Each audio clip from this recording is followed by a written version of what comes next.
Welcome to the Evergreen RX, your prescription for living well.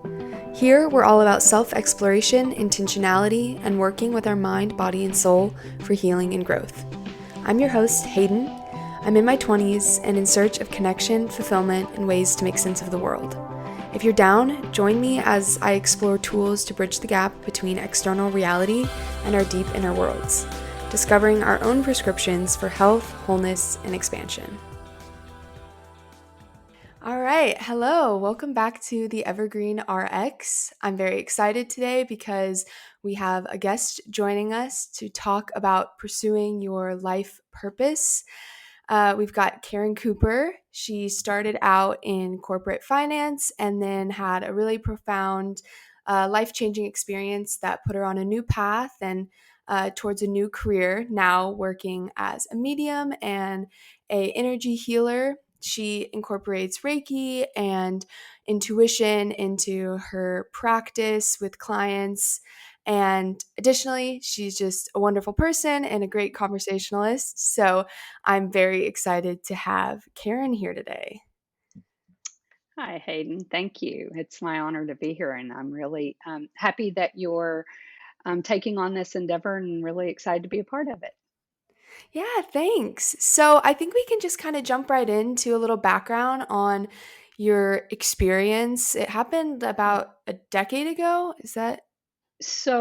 What's interesting is I would say that it's not particularly one specific experience that changed the course of my life, but more a culmination of things. And so, if you want, I can speak a little bit to that now around how that unfolded as much as I can articulate it at least. Yeah, for sure.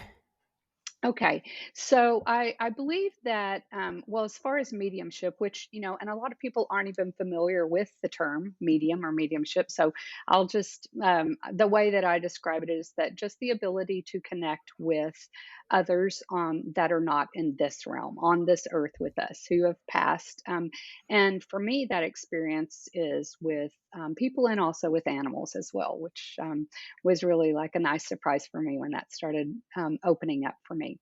But what I believe is that this is something that was always with me, and I do believe we all have our intuition, our knowing, our I call it our divine wisdom, and that our life experiences as we're growing up, when we come to this earth, when we're born, when we're little, you see this in small children all the time, Mm, how they just seem so clear, and or they'll talk to imaginary friends, or they'll speak of relatives who have passed that they didn't know, just all sorts of things like that. And I think that this is something that was always really open for me. But what was interesting as I look back on it is that I didn't have, I would say, the environment or nurturing of that. There wasn't anywhere to talk about that. I grew up in a small town in South Texas, and definitely there wasn't a lot of talk about things like, at least around where I was, around just intuition or healing or energy healing or anything of the sort. So um, I think when I was probably around before middle school, I realized that there was something a little bit different than others. I kind of thought it was such a normal thing. And when I think I realized, wait a minute, I don't think everyone's experiencing this, I just sort of shut down to it. mm, And I think a lot of my experiences along the way, there's all kinds of things, losses and challenges, and just the world when we're younger just kind of coming at us. And so for a very long time I didn't have any experience. I would say I definitely wasn't really open and listening to my intuition. I mm. was definitely up here. And so I but things would, every once in a while, something would peek through, and I would be reminded, and I would think to myself like, oh yeah, there's that weird part about me, okay, and then push it to the side. So I went about my life, and I studied finance in college, and just kind of went on a track, and was definitely not even really, not that I wasn't interested in something like this, but I certainly wasn't looking at it for myself. But I think then, there was a point in my life where I started I think it probably came from some challenges, but I started really being introduced to doing my inner work, Mm, which is what I would just refer to as like being mindful and exploring our emotions and, looking back at experiences from our developmental years and things like that. And as I did that, everything just sort of blew open for me. mm, And so that's why it was kind of a culmination, but I would say it was having the experience of through challenges and even through and then for me to step into it a little more had to do with me actually going through a divorce, which was something that I wasn't planning, and it kind of just unfolded that I got sort of put on this trajectory. So mm. I think that happens if we're open to listening to our calling, which is always interwoven in whatever we're doing anyway. But if we're open to it, we absolutely get led. Or I sometimes feel like in my case, I got like sort of dragged kicking and screaming a little bit, but I'm happy I'm here. Yeah, I feel like I've heard other people talk about kind of that experience of like, yeah, it was gonna happen. It was gonna uh, come into my life no matter what. And I think it's interesting. You said you would get little peaks Hmm. that Hmm. would remind you of this experience, this like gift that you have. What would those look like? Do you have any So, example? yeah, I do. A lot of times it would come, and as a dream, I would convince myself that it was a dream. It would be in those very early, maybe waking hours when we're kind of in between states. And I would be aware that there was maybe someone that I had known. I'm thinking of a good friend in particular, just sitting over in the chair in my bedroom, and I was like, okay. And then I would dismiss it. Or Mm, I would have more kind of pronounced things. Like once I went to have a facial, and I had not met the lady before, the esthetician. And she was talking beforehand. For some reason, she said something about this kind of gave me the tone of who she was, but she said something about, I think all of this, everything happens for a reason is bullshit.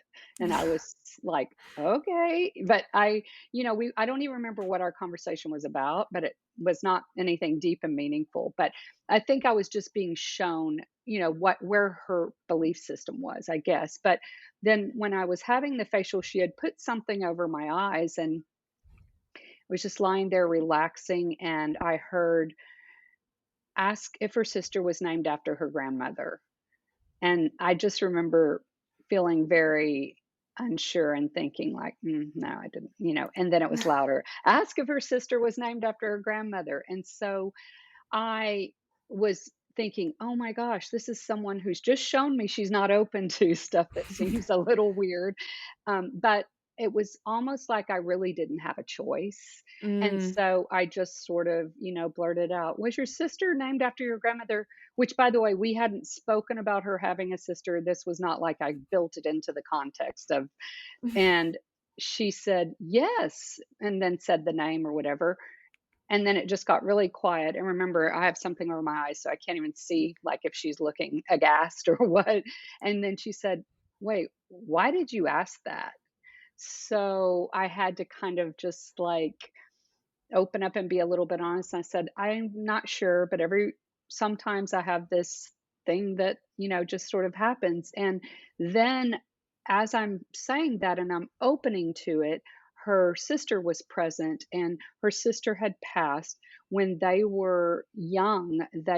She and her sister, and I believe it was her brother, were with a babysitter and going somewhere in the car. And she had fought with her sister about what seat they wanted to sit in the car, and they had had an accident, and unfortunately her sister had passed, and she had carried guilt.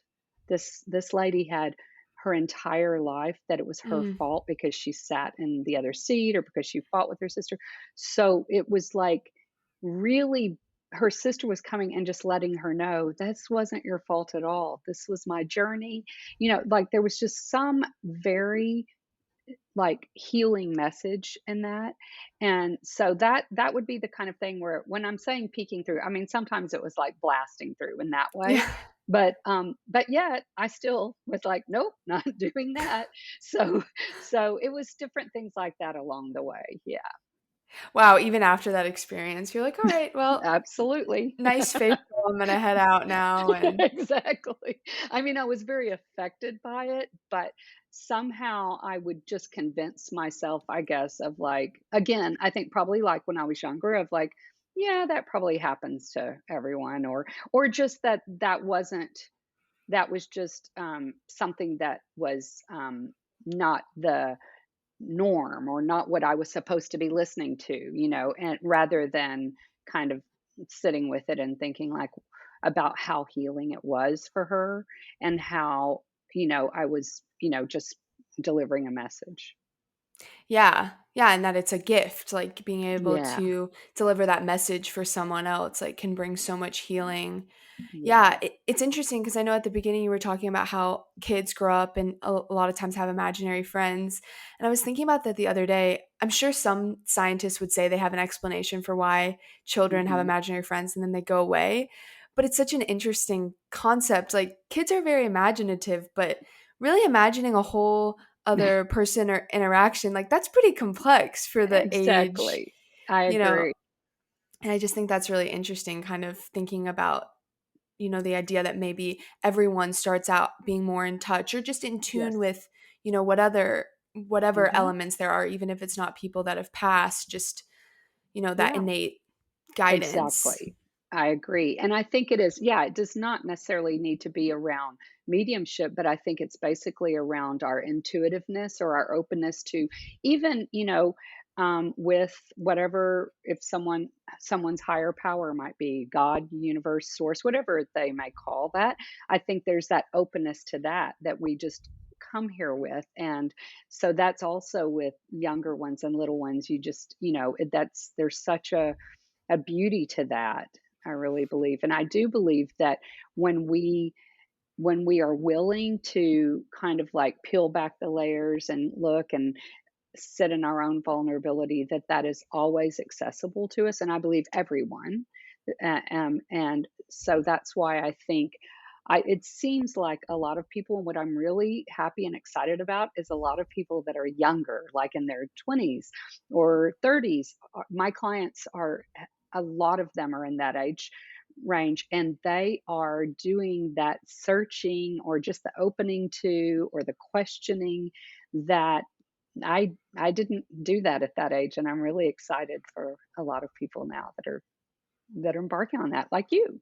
Yeah, yeah, it Mm. definitely seems more like people are opening to that, and I guess that makes me curious when you uh, kind of you really started to embrace your gift and pivot your career and all of that. What was the reactions of people in your life?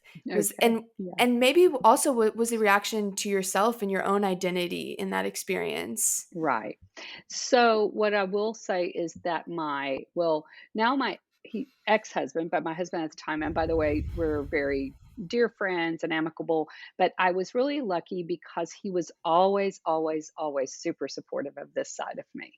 And so, this was not anything that I was ever, or even growing up with, it was my mom and I never shared any of it, or she probably would have been very supportive. But Mm, what the reactions were is interesting because I did my very best to keep it a secret.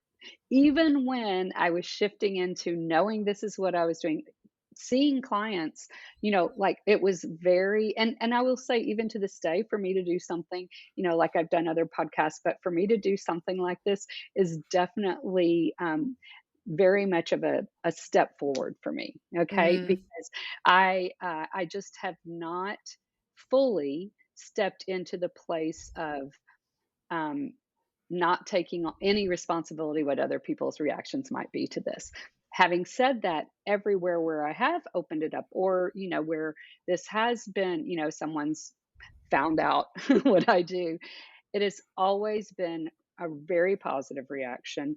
And when I sit with someone or when I do share this part of myself, the part that has made it really easier for me to continue to definitely be on this career path is that it is has always been received so well, and it's been healing for the other person and Mm. me as well. So there I've not had any negative, experiences with it, which is interesting that I still, keep a little bit of a low profile around it. My daughter will joke with me when I talk about my practice, I'll say like, "Yeah, oh yeah, I think I'm gonna, I I think I wanna build my practice a little bit more," and she says like, "Well, you might wanna tell people what you do." So it's that's part is a journey for me too. Yeah, it's funny because of that experience you talked about when you were getting the facial that it was almost like the universe brought to you a person that had just shared that they, like, were not into things Yes, maybe, possibly that could be harder to explain or something, and it was, like, pushing in your face to speak to that exactly. person and use this gift even, like, before you had fully kinda understood Mhm. or embraced what it was. I think you're Seems like exactly right, Hayden. I do, and I mean, it wasn't like I was wandering around the psychic fair and it happened, like, I think you're exactly right that I was just shown, like, even if someone may appear that they're not open to this, this is something that is healing for them, and, I think we all are open to healing. Yeah, for sure. And there's so many different avenues. I mean, that's one of the goals that I have with this podcast and the topic is just exploring what all of those different paths look like. I'm Yeah, a more traditional, mental health therapist, but like that's just one avenue to healing. I think everyone is extremely helpful, but it's like really figuring out what works and what resonates and knowing that like it's all in the pursuit of that idea of healing and just finding more peace or fulfillment in our lives. that's And right. I yeah. agree. So I wonder, what was it like transitioning from your previous career into your work as a professional medium? And maybe what ways do you feel like you were served by having gone on a different path earlier in your Sure. life? Yeah, okay. I believe that every, moment of our lives are imperfection, whether it seems like that at the moment or not. And, so I do know that not having come to this or not having moved this to being my career or being on this path earlier is because I absolutely wasn't meant to be. So I know that the other aspects of my life have served me. And, I do, even when I go to that place of like, why didn't I open to this earlier? I really understand why. And there's all kinds of things because there's lots of experiences I think that I also needed to have in order to step into this fully. I mean, even just having my a finance degree and background, that helps me with having a business. Like there's lots of things that I take from the way that I used to do things to the way I do now. And I'm exactly the same person still. So Mm. this wasn't like I had a big personality shift or a big, I dress the same. I don't come out in a cloak with a crystal ball, So I think, absolutely that everything that led up to this was in service. Some things I may not be as aware of as others, but I think that's true for all of us, that we're always preparing in whatever way, whatever we're doing. And so I think the more that people, though, can be open to knowing that just because I'm doing something career wise or otherwise, relationship wise, career wise, just because I'm doing that in this moment or this part of my life does not mean that this is just like I'm locked in and this is what I will always do. If I think if sometimes if we think of it as like, oh, this is my stepping stone for the next thing, like always just being open that there's something else that I might be being invited to do, but it just comes from this place first. I love that. I feel like that's so encouraging for, I see a lot of people get really stressed or bogged down with figuring out what it is that they're meant to do, what they're supposed to Yeah. do. And if you're having, more trouble finding what that may be, it can feel like it's like, oh, I'm just like flapping around and it's like this could be a waste of time or, Yes. I'm not getting any closer to my goal that can cause people so much stress. Mhm. And I think what you're saying about, all of it being in service and exactly as it's supposed to be, and um, leading us kind of on the never ending, like, stepping stones, it takes Mhm. a lot of the pressure off. Absolutely. I have a lot of clients that have experienced exactly what you're saying. They feel like they're either stuck or they're, like, I haven't gotten where I thought I'd be, or I'm doing this, but I just don't feel fulfilled, and, when I sit with a client, I'm very clear. This is not Karen Cooper sitting across giving advice. I'm just opening to what is there for them. And I will say every single session that I do, without exception, there's always something or sometimes many things, some healing, some insight, whatever it might be that I also needed to hear. So every Mm, time it is a reciprocal process. And you probably find that in your work too. There's always mhm, something for me. But a lot of my clients, and especially this kind of for me, the younger ones, they are what I love is that when they're in that place of thinking, like, this is what I'm doing forever, I'm not happy, or I don't even know what I'm doing yet, if you open to, like, the listening and the guidance around that, I think a lot of times they're very, very pleasantly surprised that, yeah, this is what I'm meant to be doing in this moment. That doesn't mean the next, but sometimes we have to get really uncomfortable to even want to shift anything. And mm, so I think that's part of it too. So if we weren't doing whatever it is, let's just say we weren't doing this one job or something and feeling uncomfortable or feeling unsatisfied or feeling like there's more, we wouldn't explore. And so it's all necessary is kind of how I look at it. yeah, that's so true. And I mean, I think that, what you're talking about with clients when they do open and realize, okay, this is exactly, where I'm supposed to be at this time. There's that, like, resonant feeling in our bodies when something feels Yes. true and when it doesn't. And everyone can feel that, even if, like, it's a newer experience, really tuning into it. And yeah, I don't know. I just think that when you open to, like, really believing that things are unfolding as they should and being open to just kind of like the play of what that might look like, I feel like that's when things happen that are just so amazing, of like, "Oh my god, I met this Yes. person when I worked at, a restaurant, and now it's come back around and they're doing something, they're working at this new company that I was applying to, and I saw them," where it's all of these connections on, like, how random. Absolutely. Absolutely, and yet not random at all. I Yeah. absolutely, and I think you're right. I think it's when we can sit in the trust with a capital T that all of the things, like, seem to fall in place or show up or whatever. So I think it's a really important part of it. And thank you. Mm. That was the reminder I think I needed to hear today for myself. Okay. Yeah, I totally get. I would say the same thing with being a therapist when I'm with clients. Sometimes they'll say something and I'm like, "Oh my gosh, I need to, like, Yeah. unpack that later after this because it's exactly what I needed to hear," and it's, like, such a cool experience. Yeah. So, I wonder, when you were kind of reordering your life, or just maybe not even that dramatic, but just shifting into this new phase of your life, what really empowered you in that process, or what did you anchor to, um, with who Karen is as a person at her core, that kind of helped make those transitions maybe Yeah. easier?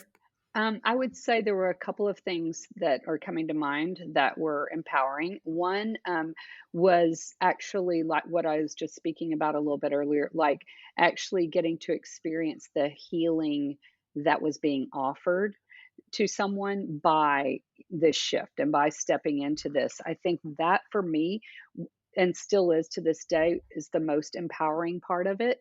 Of like, I really will question to myself, like, who am I to even deny this healing that's coming Mm, through?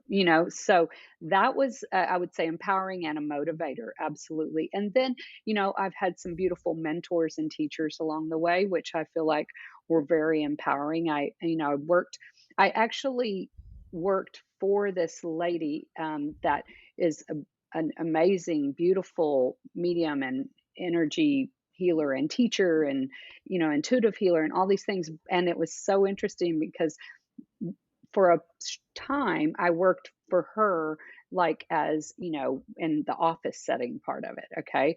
And, little did I know that really I was meant to be working there, and that's actually where I was trained as a Reiki master. And that's where and that's where I first started practicing when she was like, "Hey, there's an extra room down the hall here. How about," so I think that was empowering for me too. Just I would always encourage people to look to those others who seem to be doing something that you're attracted to or that feels in resonant with you. And, like just we receive all the time. And so if we Mm, can do that, I think that's an important. So that was really empowering for me as well. And I think honestly, for me, I believe that the fact that it was just the way that I feel when I do my work, and when I do my work, sometimes I'll have people on a massage table when I'm doing more of the energy healing part of it in that sense. But most of the times it's, just sitting across from each other in chairs, like this, and it's conversation. And when I think something that felt so empowering for me was how centered and present and good that I felt when doing the work. mm. Yeah, that's so beautiful, and I don't know, I just think what really stuck out to me is, kinda questioning, like, "Who am I to kinda hold this healing back?" I feel like that's Mhm. such a good question that all of us can ask ourselves with whatever we're being called to do, or even just Absolutely. when you feel like you're being, like, intuitively guided maybe, and it's like, "Oh god, is this intuition? Is this just my brain?" There's so many questions that can come up around that. Just kind of, like, asking for a second, like, "Who am I to even understand how it all works?" Like, you know, Exactly, it exactly.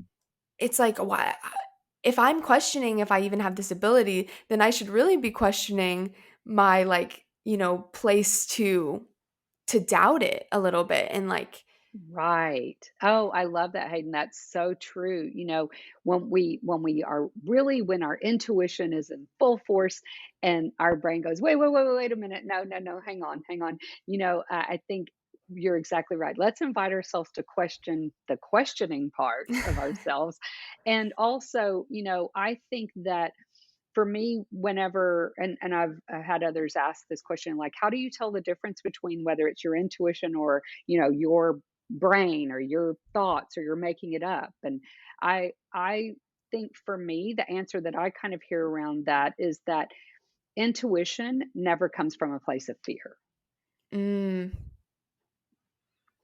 And our yeah. thoughts or our, brains going into overdrive and stuff, a lot of times it's a fear of like, oh yeah, but how will I make money doing that? Or wait, how will so that's not intuition, but the knowing part is, or the part that's calling.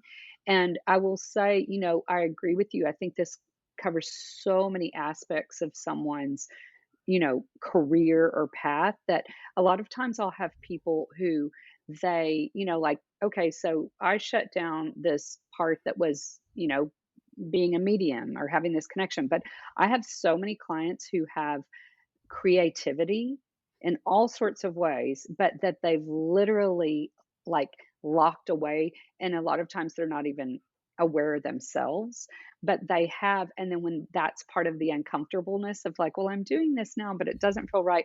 And whenever we're led, in our conversation or whatever, when we're led to look and I'll feel their creativity or and I'll kind of point to that. A lot of times they're so surprised about it, but then it so resonates with Mm, them. And mhm. they're like, oh yes, I love, so I think there's that part too, just like knowing that, yeah, our mind is so helpful to us. But sometimes if we can ask it to just like take a little bit of a rest and let our intuition drive, for a little bit, I think we can have a good balance of it. Yeah, for sure. Because it is so helpful, and I feel like recently some of the drive towards more spirituality, it can sometimes, I don't think intentionally, like, villainize our mind a little bit. I agree. I agree. Um, And I do think it's like we're just learning how to rebalance. Exactly, and just, like, always being appreciative of our mind for allowing that, and then also noticing when it's kicked into overdrive or it's, and just having, I'd say this is a big one for me. I have, I'm such a thinker a lot of times, and I'll have to, I'll start to get, harsh with myself, or like you said, villainizing that part, and it's really more about just having compassion for it, because it's trying to help too. It really is. But you're exactly right, just having the balance of it, and just, letting it know, hang on a minute, I do actually know. And then you can help me figure out how to get to this, doing this, but not to have the fear of it. But yeah, I think you're right. I think there's a big part of the balance. Exactly. Yeah, so something I wanted to ask about, I think you kind of touched on a little bit. Uh, your slogan on your website is Uh-huh. pursuing the authentic, and I Mhm. wanted to know why you chose that to represent your work. So I had that, when I was having help with my website, which, by the way, I'm needing more help with it. So, but I am in the process of knowing that, I want to expand that in different ways. But when I was having help with setting it up and everything, the pursuing the authentic really spoke to me, because I do believe that what we're all trying to do is return to our true selves, Mm, and that is our authentic. That's when I say pursuing the authentic, I really mean pursuing our truth, our selves with a capital S, mhm. and so I think a lot of the work that I do, or I see, with my clients in the work, is they're yearning to pursue that truth. And so hopefully I'm an instrument in that. But that's where pursuing the authentic, for me, that's where that comes from, is it's pursuing our authentic, ourself. Yeah. That's so great because I feel like kind of a overall theme with this conversation so far is, the idea that pursuing your life purpose is so much larger than your career or your relationships, any one thing. It's really like pursuing that authentic part of you that Yes. like colors and influences every external way that you show up. Internally is what's driving you, and then the world that you create around you is really, you know, trying to harmonize all of that in some way that just feels really authentic and true to who you are. Yet, Hayden, you just like articulated that so beautifully. Yes, that's exactly it. It is not just our career, and it is not just, our relationships. It's all of that. And I think that's where a lot of people get a little misled, is they think finding their purpose is finding their career. And Yeah. that is an aspect of it, but there's so much more. So it's more like finding your truth, and then that informs all of that. And it's a constant process, by the way. Yeah, exactly. I think it's so easy to get it mixed up because we spend a lot of time in our career, Mhm, mhm. but I think that also goes to show too how important it is to find ways that what we spend our time doing can align with that and seeing it a part of the bigger picture Yeah. so that Yes. we also feel that fuel of purpose as we, have to go and do our work and spend time. Exactly. Absolutely. And I think that's exactly true. I mean, I was a medium before I was pursuing this career. So, it was just a part of finding that part of myself, and being led to that. And so I love that. And I think that's really important for people, especially I think in their 20s, to really, really know that, like, finding their purpose or having that yearning, the career gets to be a part of it, and it will unfold into that, but really, like, going more inward, I think, first, before it can all then kind of come out and be experienced and expressed in all the other aspects of our lives. I love that because what you said too about you were a medium before you were ever professionally practicing. And it's like you could have been a medium and stayed in finance, your whole life if that's what you were called Exactly. to, as long as you were finding ways that your mediumship was able to influence that work or feel like it had, you know, a root somewhere in your life. Like Yes. there wasn't, you know, any rule that said, "Oh, you have the gift of mediumship, so you have to do this." Exactly. It And seems even if you're creative, you don't have to be a painter. Like there's lots of different ways. If you're a teacher, that can come out in many different ways. Rather, it doesn't have to be, a third grade teacher. So mhm. yeah, I think it's a really important aspect. And I do find in my work with people that what will kind of uncover or we explore things together, that shows up a lot. But it shows up in ways that sometimes they're so relieved, like, "Oh, I've just been feeling so much like I love teaching online, but I don't wanna be a teacher," and then there's this whole other part that will open up for them that, maybe they're meant to teach something differently and I think it's a relief for people a lot of times. Yeah, because you don't want to feel like you're going against something that calls to you, Yeah, but also, yeah, yeah, there's so much more diversity within that calling, and so kind of opening up to what that could look like. So I agree. I wonder Actually, I if have you one other had, thing. yeah, go Sorry. I ahead. have one other thing to say around that because I am kind of feeling and thinking about all the 20 somethings in particular and even beyond that, 30s but sometimes also, especially when we've just finished, college or we're just finished graduate school or we're just and I see this with clients too, is that we feel this obligation to stay within the track of what we studied. And, Mhm. and I've always thought this, I'm like, but we chose what we were going to study when we were 18-ish, so I certainly like honestly, I never had like a love or deep interest in, studying finance at, college. That's just kind of what seemed like the smart thing to do or but I think a lot of times people feel caught then after they're done. And what I will say that I've experienced with some, young adults that I've worked with is that whatever their degree was in or whatever they've studied, that is also going to serve them, but it shouldn't limit them to having to stay within those confines. Even if it's a really specific degree, there is always, always room for more exploration. Mm.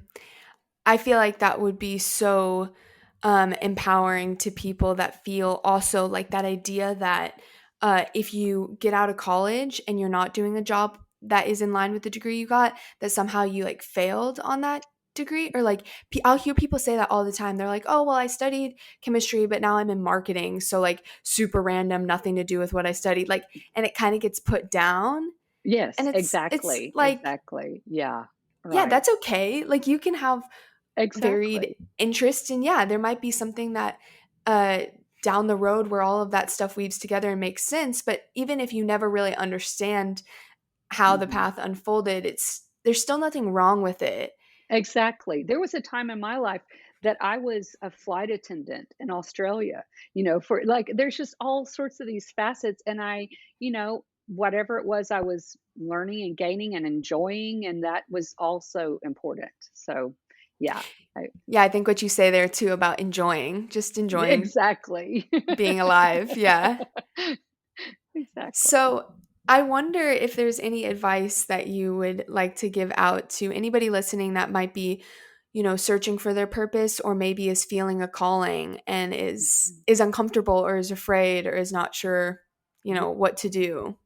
Yeah, I would say particularly I'll speak to the if someone is feeling a calling, you know, um, and a calling doesn't have to be like, a clap of thunder and a lightning bolt and, you're shown what you're meant to do. But a calling is that kind of niggling feeling that's, there or that we're when they notice that they have a real interest in something and feel like, gosh, I just don't even know why I feel so passionate about this, or I love this, or I am interested in this.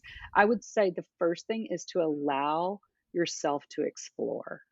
Mm, Like give yourself permission, even if it seems like it's something that is not um, a good idea or makes a lot of money, or all these things that we can like tell ourselves, or that are reasons that we need to just like, oh no, that I could never do that, just let themselves explore it. Even if they just kind of try to trick their mind or that part of themselves into, you know what, I'm not going to do it right now. I'm just exploring. And Mhm. because I think that is a big key, is giving yourself permission to dream about it, explore it, like literally do research about things, or, like just step into it. So that for me, and that's particularly that calling. I think that's like when we almost have a yearning sometimes for certain Mm. types of things. And then also just searching for their purpose. One of the things that I would probably suggest is redefining it, like no one has one purpose. But redefining it is like I'm searching for what it is that really, when I think about it, when I engage in it, when I offer it, that really makes me feel whole and resonates with me, that I enjoy. That's the advice I would give, because that leads you to your purpose or your Mm. purposes. And always, so many people, a portion of themselves, or sometimes a huge part of themselves, have a servant's heart, I would call Mm. it.